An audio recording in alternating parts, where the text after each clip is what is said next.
会没事的。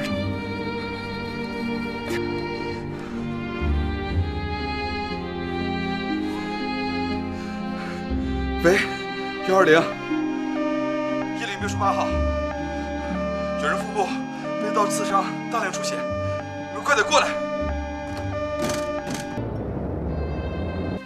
宝贝，早点睡吧，明天还要上幼儿园呢。妈妈，洪叔叔来了，会不会给我一架新的遥控飞机呀？洪叔叔已经送了你2架飞机了，一架是被你摔坏了，另一架是飞到湖里了，你还好意思要啊？妈妈，我长大了一定要开直升飞机，跟风叔叔一样，开直时霹雳火。好好好，开直时。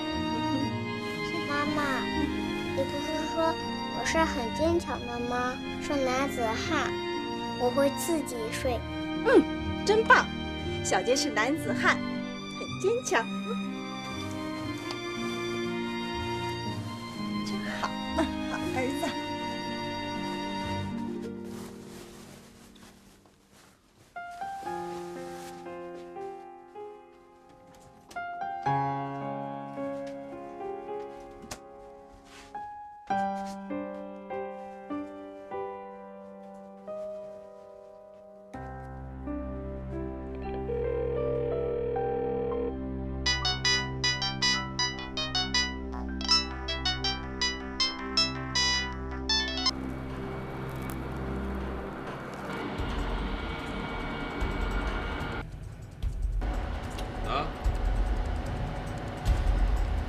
王翔，你怎么飞的？桨距提得过猛了，保持高度3-5度。注意右边山头的参照物，不要丢失前方的公物。再来一次，按山谷飞行程序来。高空观察1周，重新建立航线。明白。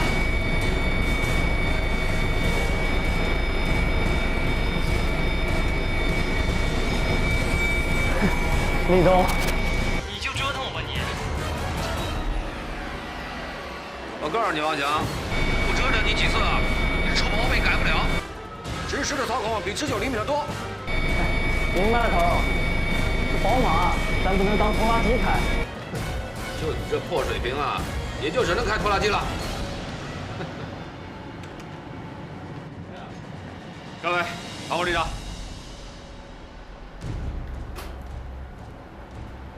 江营长、李副营长。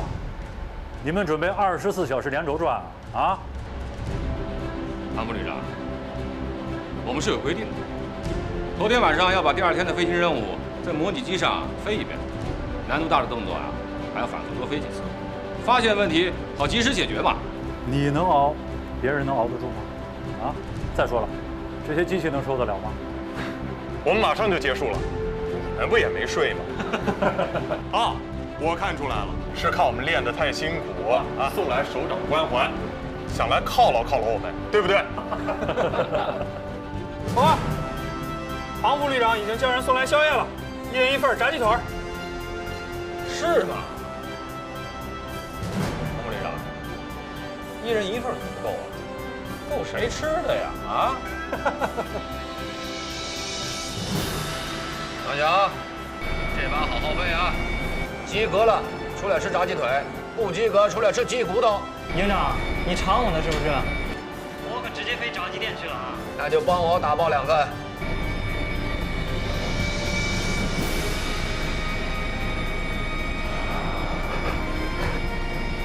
够劲了啊！来了。哎，郭小远，跟你商量个事儿来。说。今天让我单飞一次怎么样？可以，今天我不管了，放你单飞。得嘞。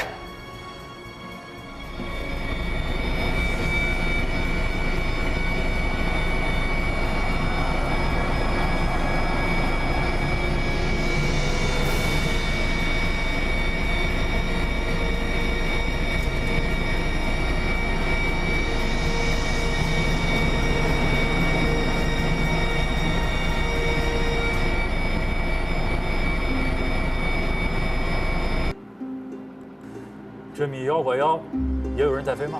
是的。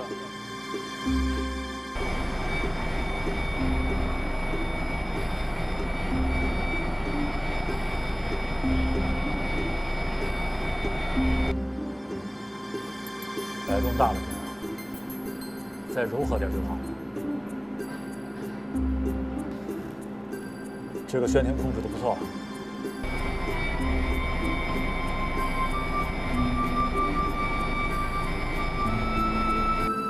对对。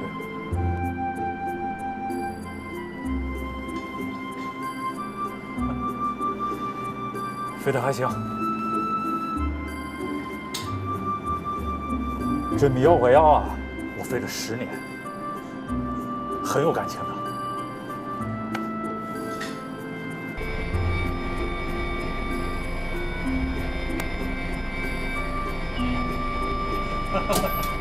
飞得不错啊，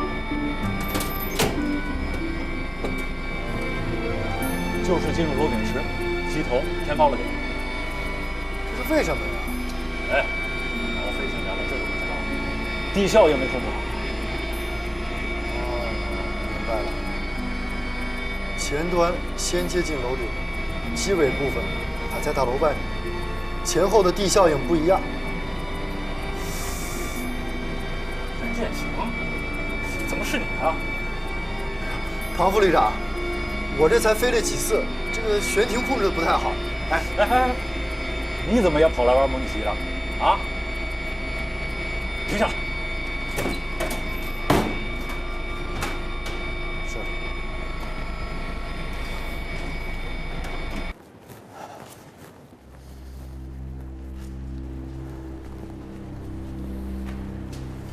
袁营长，你们特战营的跑到这里来干什么啊？这不是游戏厅，你知道吗？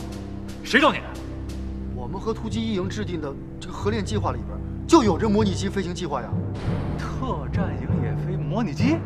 是啊，我们特战营的所有干部都要上模拟机进行训练，每个人训练时间不少于30小时，必须要达到3级飞行员水平。你们啊，乘机跳伞锁降，与直升机密切协同训练，我赞同。要你们也学飞行，我告诉你们，庞副旅长，以前我们执行任务，光看人家飞行员飞，根本不清楚直升机操控的复杂性。今天我们自己上机实际操作，就知道这个事情不容易啊。打锣卖糖各干一行，再密切协同，也不能你想飞行就飞行，他想下地冲锋就冲锋啊！不是这个意思，我们特种兵要跟飞行员密切配合，掌握一些飞行的特点，理解飞行员选择起降点的规律，对我们配合行动只有好处没有坏处啊。老庞，这是他们跟江海一起拟定的空地合训计划中的一部分。步兵就是步兵，谁都来飞模拟机，这不乱套？不是，别介。老庞，来，我找你有点事儿。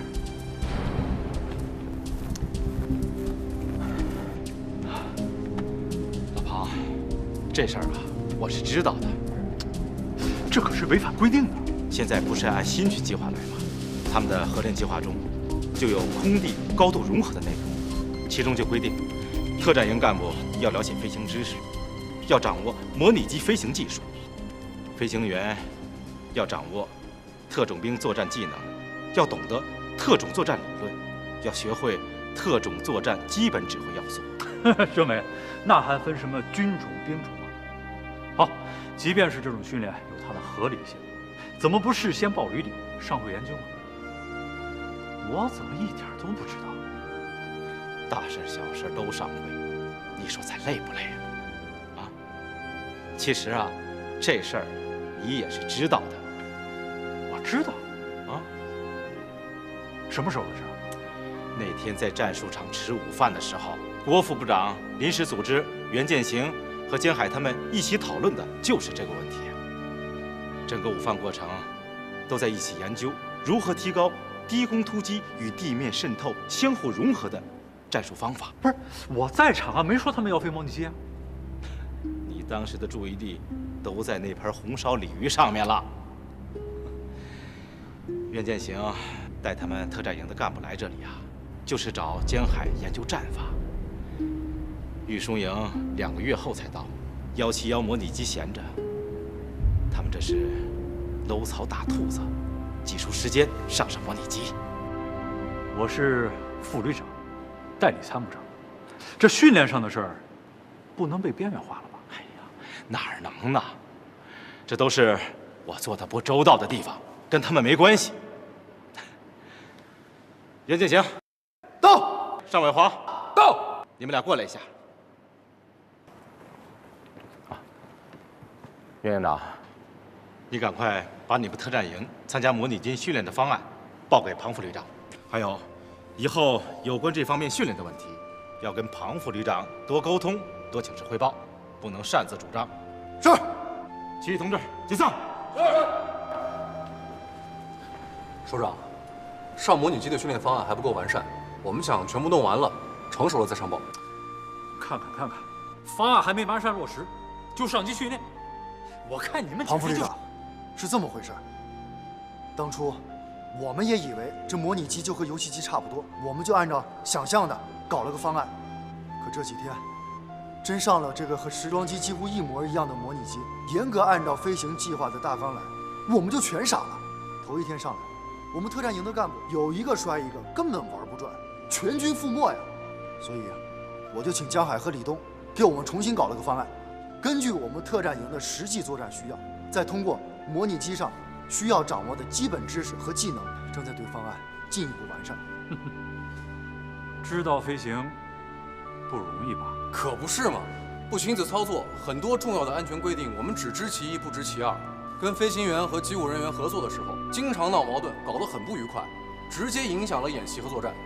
跟您说句真心话，别看我在模拟机上飞了这几次，让我对飞行的认识有了很多新的改变，在如何对空地一体化的认识上，也有了很多新的想法啊。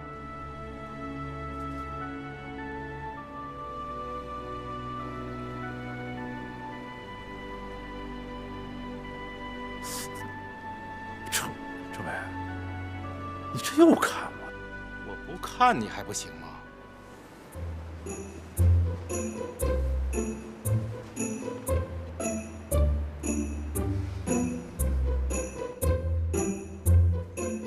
哎，你们俩看我干嘛？去吧。去哪儿啊？继续吧。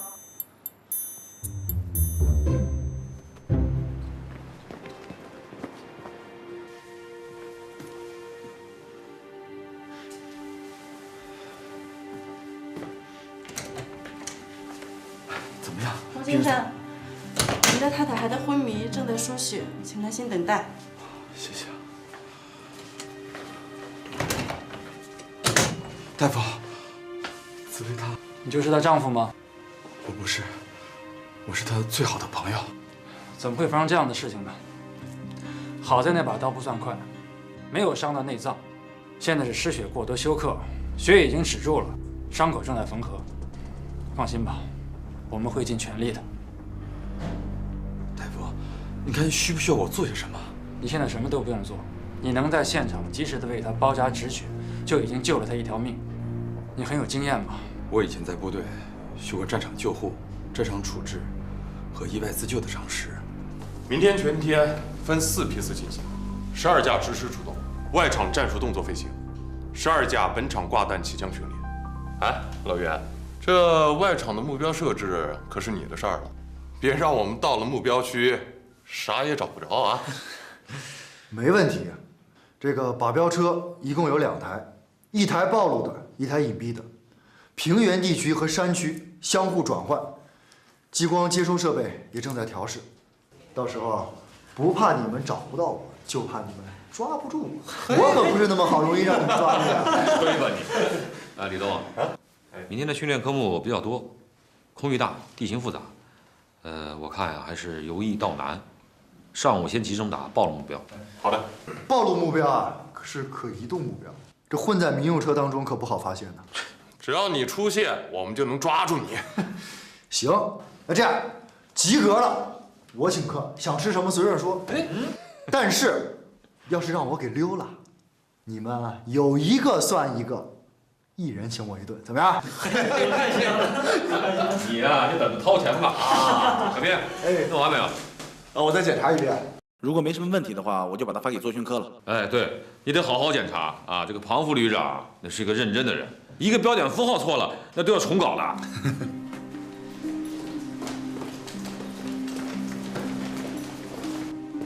董事长，董事长，你不能进去。董事长，手术还在进行，紫薇还没醒过来。当时的情况是这样。我不要听道学，我只问现在，我女儿还能不能救活？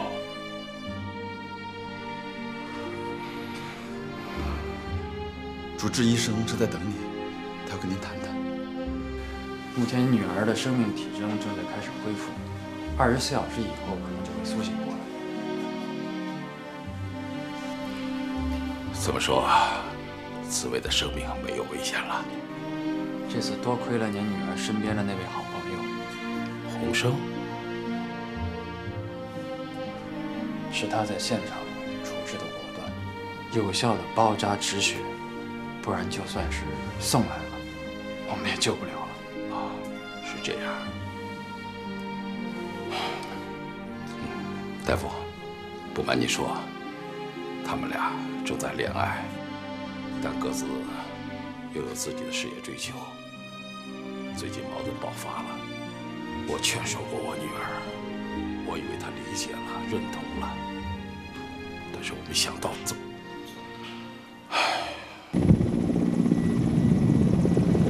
拐洞1、拐洞2、拐洞3、拐洞4，4机编队19号空域，科目对地攻击战术，随机选择目标，2小时后返航。拐洞1编队明白。起飞。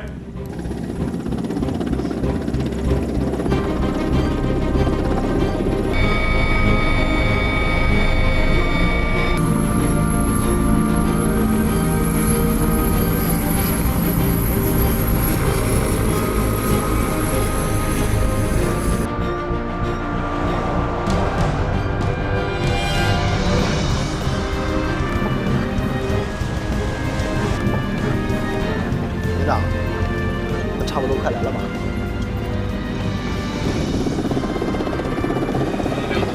高度300米，沿高速路侦查搜索。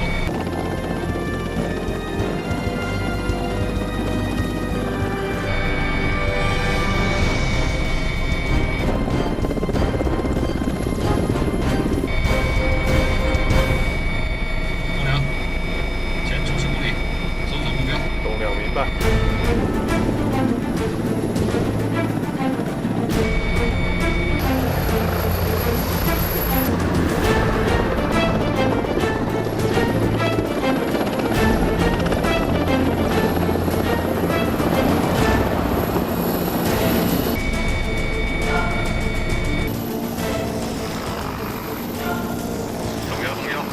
动量发现目标，正沿高速公路向北行驶，距我5000米，时速110公里。洞4，300米警戒。动量洞3跟随我，火箭弹模拟攻击。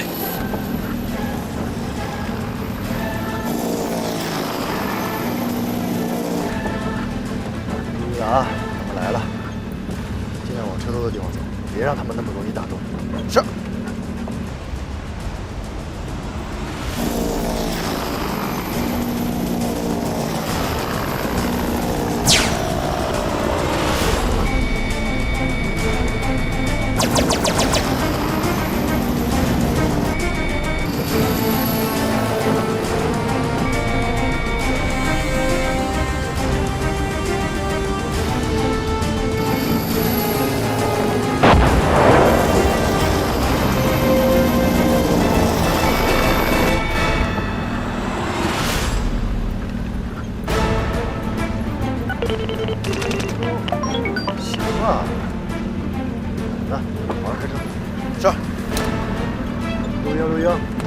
蛤蟆，动1，要射击2次；动2，跳攻击2次；3，跳攻击2次。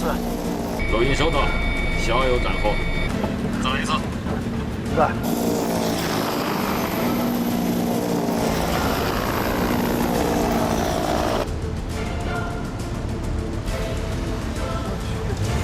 飞这么低啊！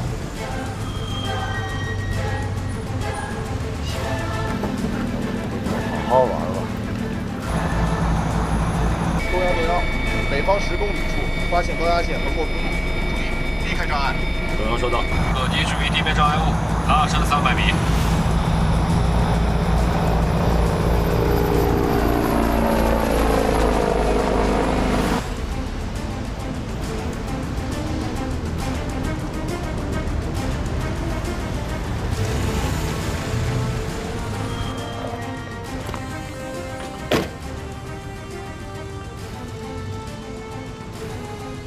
是要加油吗？啊，我们不加油。动摇动摇，目标丢失。什么？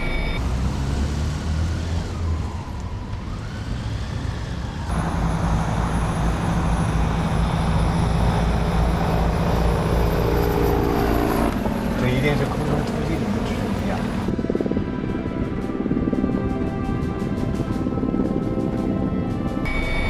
你再把途经的服务区匝道口收费站搜索一遍，这些地方都有目标的藏身之处。动量明白。哎，他们这是跑到哪儿去了？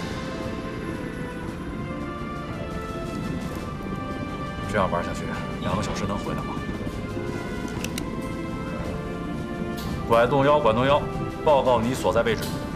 报告指挥所，我编队正在7033高速公路407公里区域上空，编队正在进行空对地移动目标模拟攻击训练。报告完毕。战术动作过多，请注意计算油消耗，确保返航剩余油量。好吧，看看谁来了。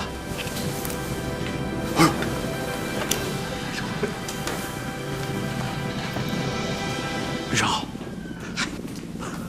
旅长，我早就盼望你来了。没上任就不是旅长。哎，怎么你不是来路过？哎呀，左旅长啊，有事路过这里，顺便到部队看看，一会儿就走。这么急吗？我可是有好多工作要向你汇报呢。车在高速路上，看见几架直升在飞战术动作，我一想，这肯定是我们部队啊。可是没想到规模搞这么大，4级编队飞战术动作。嘿，王英司一说调，这就来了。王宁同志，来，把这1箱水带上吧。这可不行啊！没事，一点心意，来，快去高上。哎，姑娘，哎呀，没事，一点心意嘛。那行，我扶你一下。哎，这个不用，这个不行，这是我们的纪律。来，拿着。旅长，江海的编队已经飞出去1个小时了，在高速路上追汽车呢。江海这小子表现怎么样？不错，旅长，这个营长选对了，有想法，敢担当。要不是他这种搞法，直至到今天还飞不起来呢。是啊，报道没几天，改装飞行至少要好几个月啊。没错，江海他们搞了个直升直升机改装机型新训计划，证明啊，逼我上梁山，我副部长就倒逼我，让我1个月就拿出训练成果。你说这不是赶着鸭子上架吗？哎，进度是不是太快了点？能扎实，能保住安全吗？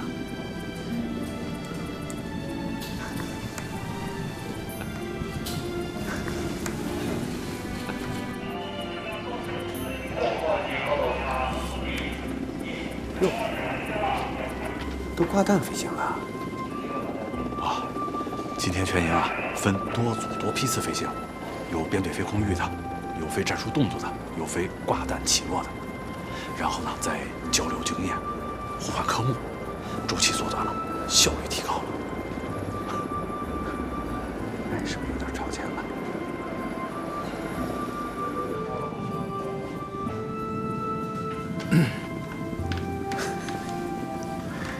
老庞，我问你呢，你老看他干嘛？旅长，等你到任就知道了。啊，他们挂的都是模拟弹，重量一样，有点3级跳的意思。我原来也觉得是不是走得太快了？哎，可从目前情况来看，效果还行。是啊。哎，是不是江海他们的创意啊？没错，这都是他们一营的点子。哎呦，旅长，你说你什么时候到任啊？我现在压力真是太大了。你看啊，一营24架直升都在飞， 2个月后，2营的值19，3营的值8也都要接装改装训练。你说，哎，还有啊，特战营、机步营也都在搞训练，我头都大了。真的，你什么时候到任啊你？你庞副旅长的府中，我明白，我也着急。A 集团军陆航图扩立的工作刚开始，新旅长不走人，军长不让我走啊。老兄，你就多担待了啊！行，只要你旅长理解我，我就很感动了。江海的心肠我知道，该批评他就得批评，该指出他的问题就得指出他的问题，不要客气，也不要有什么顾忌。我是他的老领导，还是他的师傅，这小子的性子有的时候就得露。哎呀，左旅长，你讲的太对了，太切合实际了。哎，我说咱俩真是想到一块儿去了，真是。啊，那我就先走了啊。旅长，我是真的派你过来。不是旅长，你看看，就这短短2个月，看头发都白了，你看，可不是，可不是吗？好，回头啊，我给你弄一瓶高级的染发水。好，走了。哎，左旅长。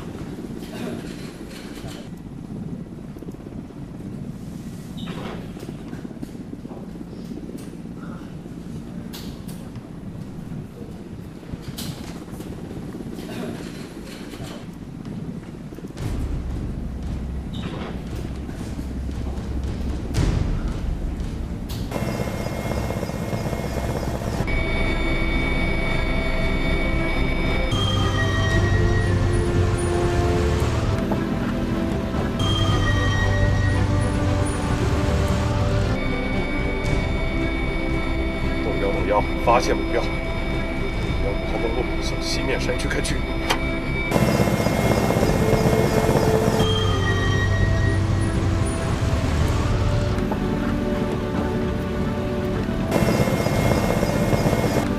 掉头。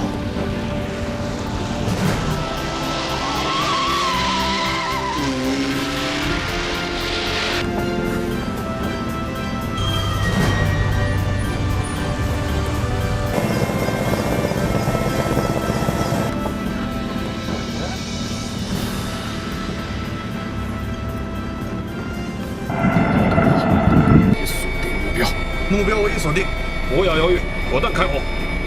拜。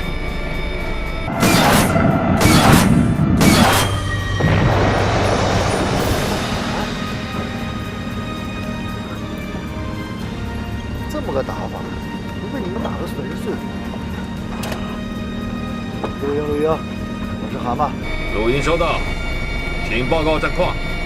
蛤蟆报告，导弹命中，3发有效，1发脱靶。蛤蟆呀，已经变成水陆牛蛙了，顾女老爷饶命啊！蛤蟆，现在结束，我们返航。OK，拜拜，我明白，就是请不惯嘛。走。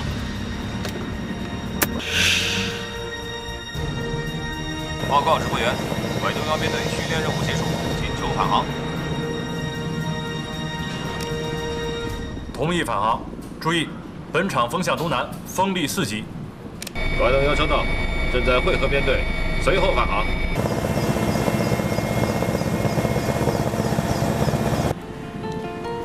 副旅长，你休息会儿吧，这里有我了。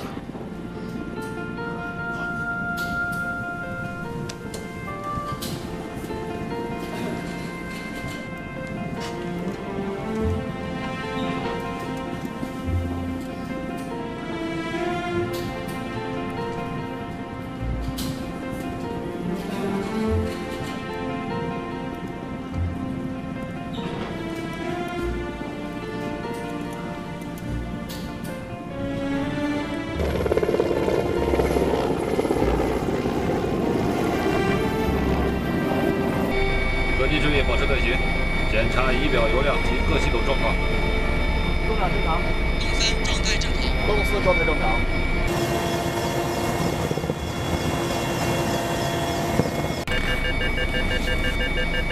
机长，有路有故障。为手动驾驶。机长，高粱参与了。不要紧张，交给我。你注意观察地面情况。动摇，栋梁可能有状况。栋梁，发生什么情况？原因不详，你要警示灯全部亮好。有事，单发停车。栋梁，单发停车。报告指挥所，拐栋梁单发空中停车，飞行员正在处置。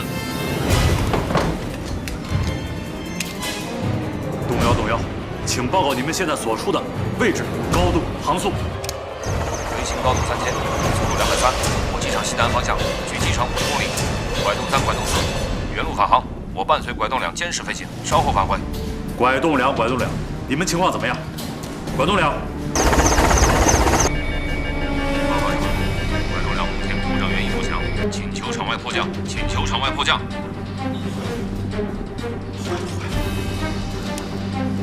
拐洞1，请报告拐洞2位置。拐洞2已经接近红塔村，我在他侧后方跟随。可以场外迫降，请注意地形、树木电线，一定要沉着冷静。通知场站，救援组马上出动。是，非常立正。在你们前方2公里处，发现一处迫降场，看见请回答。你发现迫降场？机长，前面是土坑，快拉起来！有命，不要提警觉，保持平飞状态。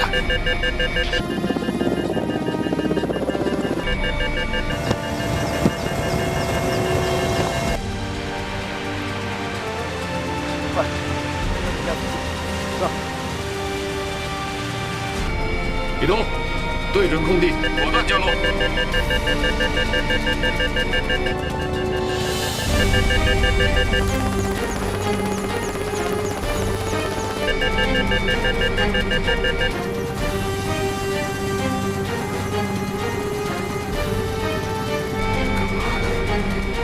可以接地，不要犹豫，马上落地。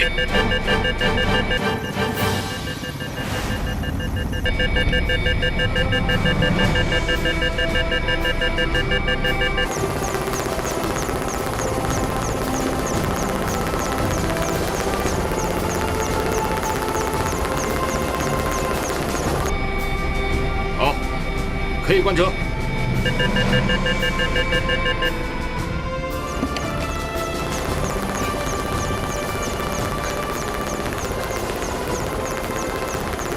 营长，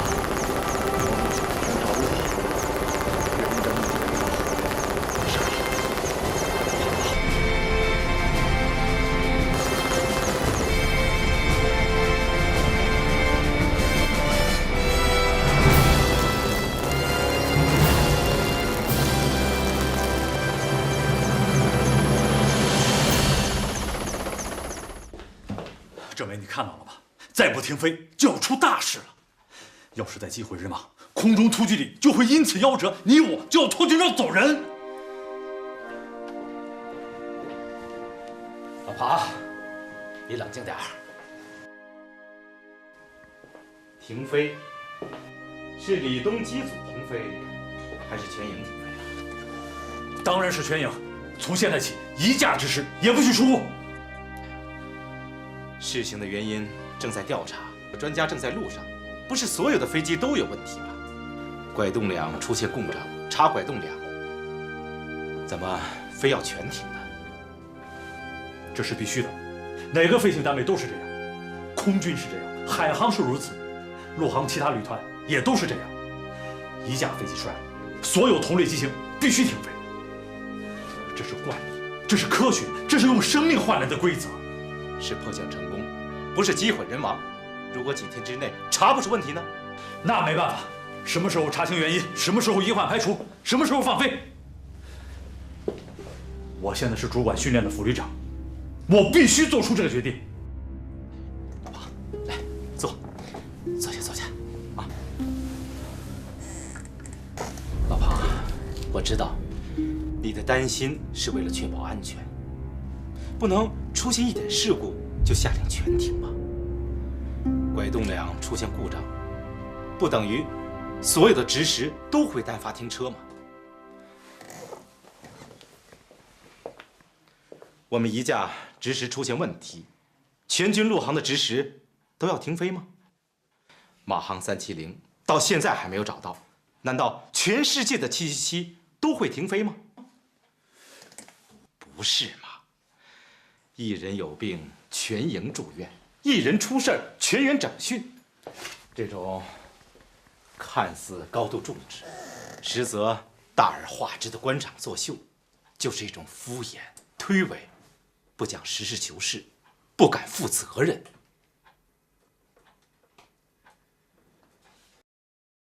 如果打起仗来，一架战机受损，难道我们全旅的战机都龟缩起来不出战了吗？老庞啊，现在是要鼓劲儿，要给力，不是拔塞子泄气的时候啊！好，那就请左旅长来做决定吧。我庞威挑不起这个担子。庞部旅长，你要是现在敢撂挑子，我就以空中突击旅党委书记的名义向你提出警告。必胜为逆。我还要向上级党委、纪委控告你失职、渎职、不担当、不作为。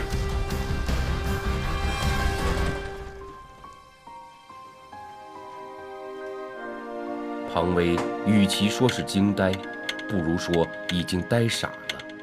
这是他有生以来第一次听到有人要控告他，而且是向党控告。对于一向自认为对工作、事业、对党忠心不二的庞威来说，无论如何不能接受。而且，要控告他的人，正是眼前这个与他几个月来朝夕相处，让他倍加敬重的大哥般的政委毕玉成。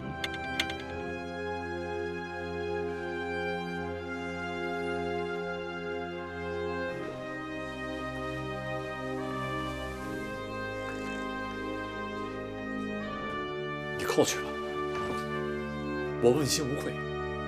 你问心无愧，那是你只想到你自己。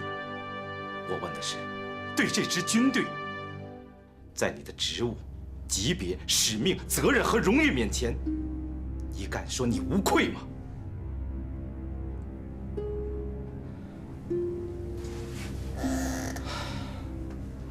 不错，有名人说过，不管是谁，只活一回。对得起自己，就不必说后悔。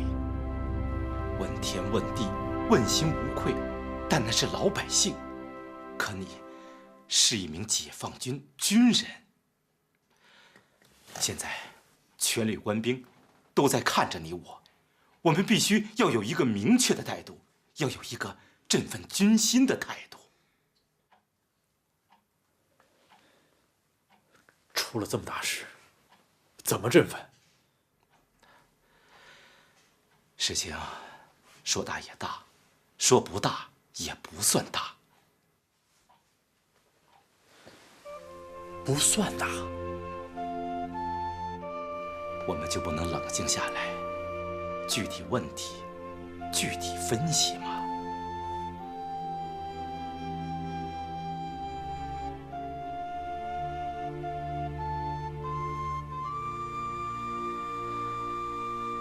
会不会是因为今天频繁的急速爬升，俯冲动作过猛，造成了发动机过载失速，最后单发顶车？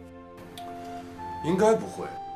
几次大俯角转弯爬升的时候，还能感觉到剩余功率很足，加速性也很好，爬升率没问题，没有带不动的感觉。是啊，飞行动作都是一样的，我们3架都没有状况，只有拐动梁出现了特警，说明不应该是操控问题。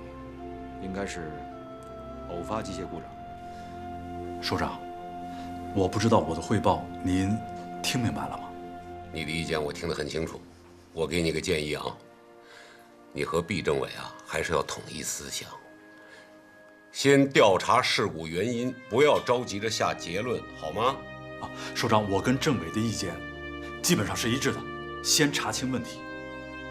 现在专家已经到位，他们连夜工作。首长，我的意见是啊，为了确保安全，一营所有指示还是停下来，不不要飞了。首长，今天是不幸中的万幸啊。至于怎么解决这个问题，由你们旅自己决定。到底是全部停飞啊，还是部分停飞？一定要听一听设计院专家们的意见。听专家意见？那当然了。技术装备上面的问题，专家比我们更有发言权。首长，我的意见还是先停飞的好，这样保险系数大。等专家确认类似故障不会再出现了，再放飞。目前的情况，眉毛胡子一把抓也是抓嘛。首长，您看行吗？老庞，我不想再说第3遍。关于这件事情怎么处理，你们旅自己决定，这就是我的态度。好，我听您的。